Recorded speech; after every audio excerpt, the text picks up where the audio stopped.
So now you have a happily married, successful businessman with a wife and kids, addicted to two things: prostitution and pornography.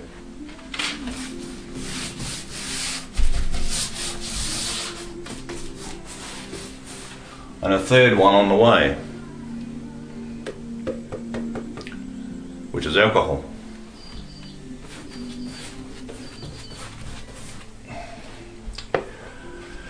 So suddenly these business trips become very dangerous.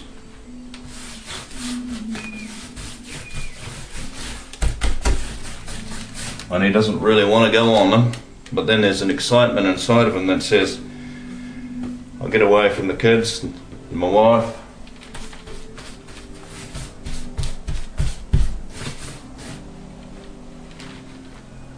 I can go to the lolly shop, which is the brothel,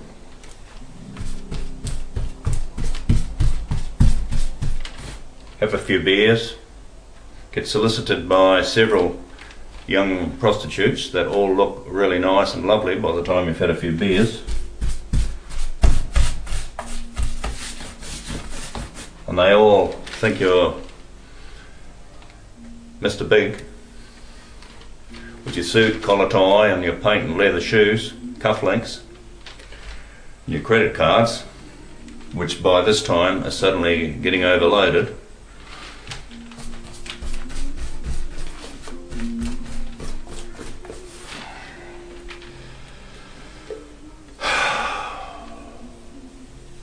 And that's the scenario.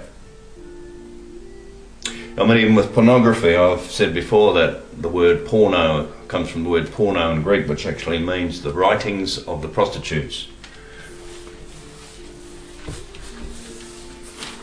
Pornography was the little dirty drawings showing men having sex around the prostitute's doorway, so that passers-by could see and look and get turned on with their eyes.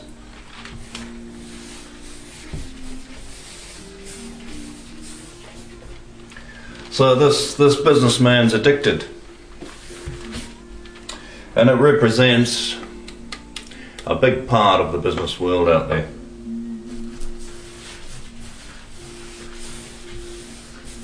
Some companies pay the bill for prostitution.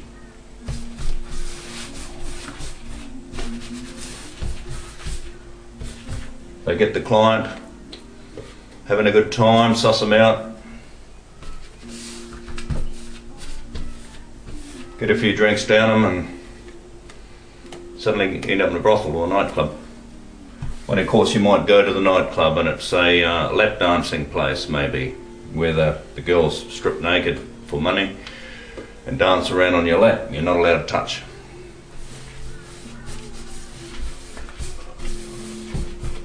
It's just like the businessman who went to the strip joint. Same scenario, except a little bit more subtle. She's available to be taken upstairs.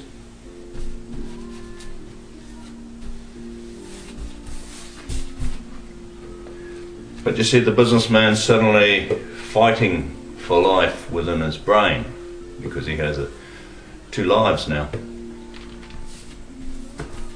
And a lot of the sales guys have broken marriages, or they're young guys that haven't got partners as yet, or they have partners but they're not married. So they don't see anything wrong with it. They laugh about it, they brag about it.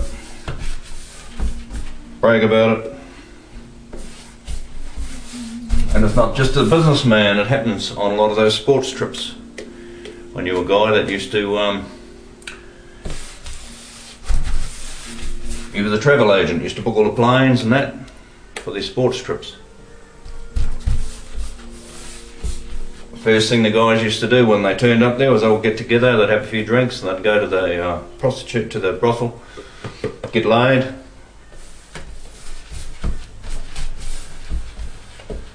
then go out on the town, and then go to the sports match that they'd paid the trip for,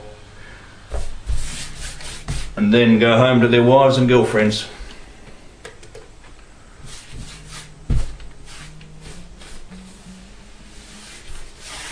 With pornography, I know guys in the software game, addicted to pornography. Dirty pictures being sent back and forth throughout the office. And of course there's a compromise in a lot of these places too, because of the whole gay thing. A lot of the management and that are gay. I know of one particular business where the general manager had a massive phone bill, and that was mostly to Cambodia, organising trips to go and hook into these little boys. He was into that. He was a gay boy. Bisexual girls, you know.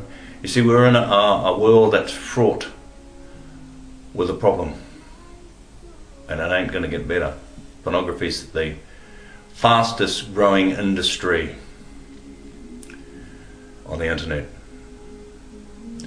All you have to do is dial in sex, or dial in any form of sex you want to have a look at, you know, whether it be BDSM, beating people up there with a whip, leather, anal objects,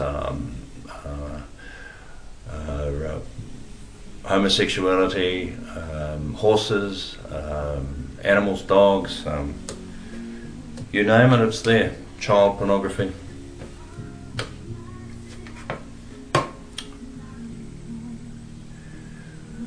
The sickness in society begins in a lot of those areas and then gets really terrible. A couple of examples in the Bible is Sodom and Gomorrah. When the angels turned up down there in bodily form in Sodom and Gomorrah, if they'd stayed out on the street, they would have got raped. And these were guys, raped by guys. They were taken into this guy Lot's place, and even then the male populace came to the door and tried to bash it down to get into these guys, because they were straying new flesh, you know, clean flesh, like in prisons, you know, when they see these guys coming in, they say, oh, there's some new meat. That was Sodom and Gomorrah, which was a very wealthy place back in the early days. Abraham and his nephew Lot lived around that area. Abraham lived up on the hills and Lot lived down in Sodom and Gomorrah. Very wealthy place, and it got blasted by God because of that whole scenario. Once that sickness hit society, it's hit our society already. Our society is heading for destruction because of our sexual addictions and our sexual habits, which have now turned into perversity. We're in for it big time, and it's heading down towards us very quickly. I knew a guy once that was always broke, yet he had a good job. He used to make a lot of money. He's always broke, and I found out one day that it was because he used to go to the brothel when he got paid.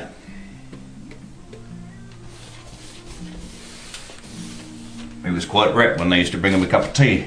He used to say they used to bring him a cup of tea. He was an Indian guy, had come from Sri Lanka. But he was always pinching your milk and your toilet paper, and because he never had any money. He spent it all on prostitutes.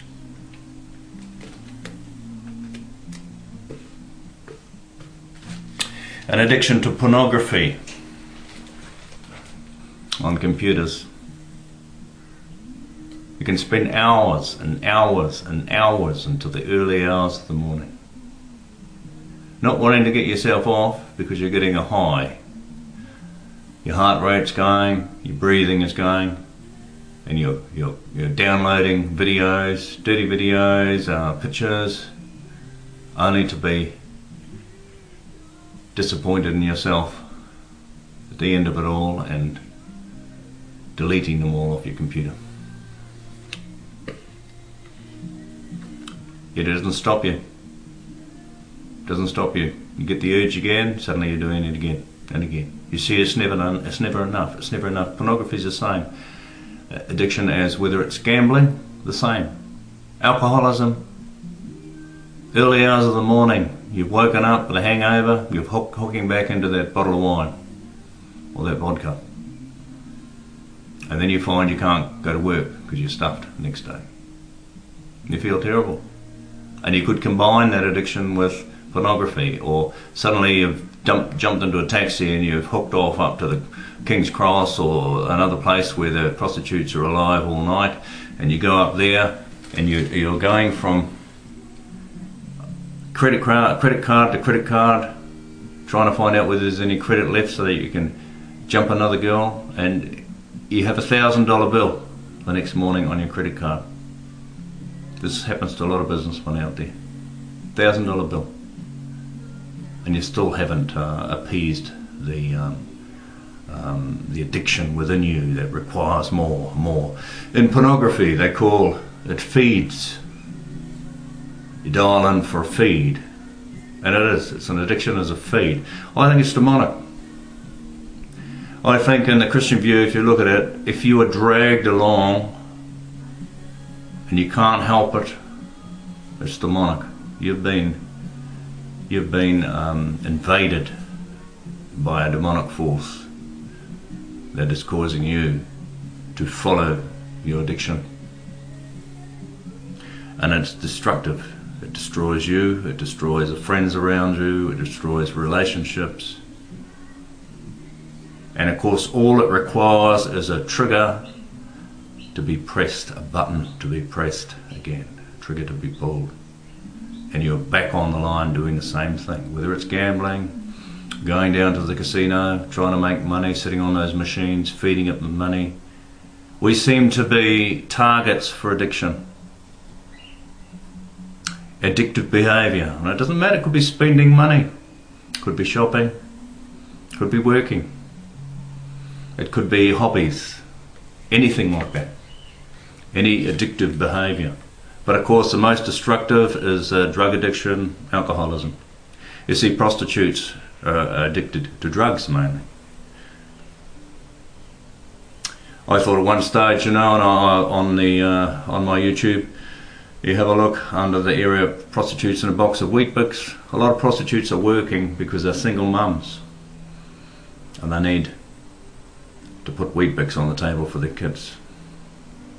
The next jump will actually buy the little boy a little ride-on tractor. The next jump will buy the little boy a this or a that, you know. That's the easiest way for them to do it. Yet there was a documentary on this whole scenario, the subject of prostitution, and they interviewed prostitutes down Wellington Way in New Zealand,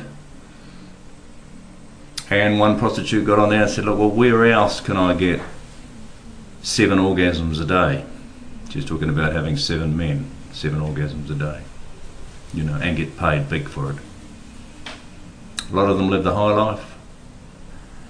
A lot of them in New Zealand will jump a limousine and have a limousine driver on call right through the night till they finish their shift. They'll drive all the way up to Auckland, which could be 100 kilometres away, in a limo. Solicit, make money, pay the guy off to drive him back.